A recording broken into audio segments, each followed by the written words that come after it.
Hello, and welcome to Kobe's Art of War. Sun Tzu said, "Whoever is first to the field and awaits the coming of the enemy will be fresh for the fight, and whoever is second to the field and has to hasten to battle will arrive exhausted." And while you don't exactly get tired walking over to a team fight in League of Legends, there are great benefits to getting to an objective first and allowing you to control the battlefield in which the team fight will take place. I wanted to take a look back at a regular season game between Cloud9 and TSM in Week 8. We're going to examine how proper preparation for objectives and zoning can win a teamfight, especially if your opponents overchase. 22 minutes into the game, TSM use their advantage in the 1v1 with Broken Braid's Aurelia to push in bottom while the rest of the team pushes mid 30 seconds before the arrival of the dragon. They then move into the river to control vision and lay down an intimidating line of Caitlyn traps. Caitlyn players max Yordle Snap Trap second, given the max rank by level 13, which Double just hit. This grants him 5 maximum charges he can store up and quickly lay down across the river. With Caitlyn traps in front of them, a control ward behind them, the bottom minion wave pushing, and Broken Blade watching the jungle, TSM successfully controls the battlefield to reduce Cloud9's engage options. Cloud9 are now forced to eat some of the traps to open up a pathway if they want to contest the dragon. And in fact, that's exactly what they do. Blabber moves up, he eats a headshot for his troubles, and then uses an empowered Q plus smite to steal the dragon away, while Sven fires off an Ash Arrow. And here's where it gets interesting.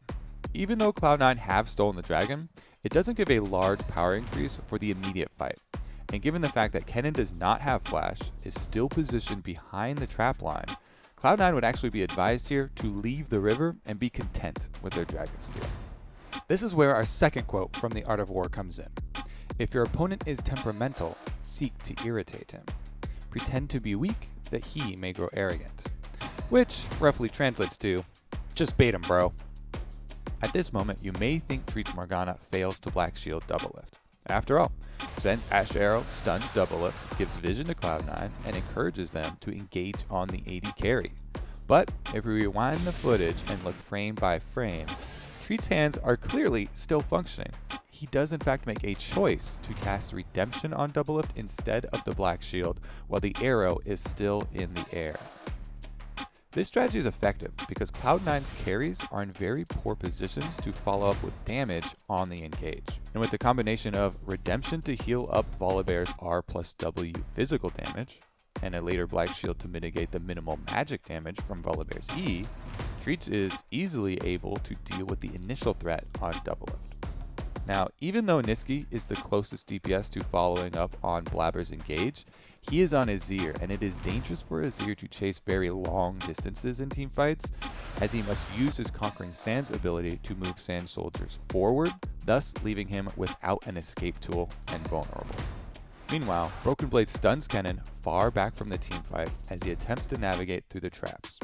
And even though he does not stun Sven, the attempt zones him away from the side of the river and into following Niski and Vulcan in their path behind Blabber, further grouping up the Cloud9 members. This is finally the moment TSM have been waiting for. Set's ultimate does 50% of the target's bonus health and AoE damage at rank 2, making Volibear, with all his extra health, the ideal target to dunk back into the rest of his team. But the river is 1,000 units wide, while the ult only has a diameter of 600 units and falls off in damage near the edges. So this is where we see the true value of TSM baiting in their opponents to funnel through the Caitlyn traps and around the Aurelia stun.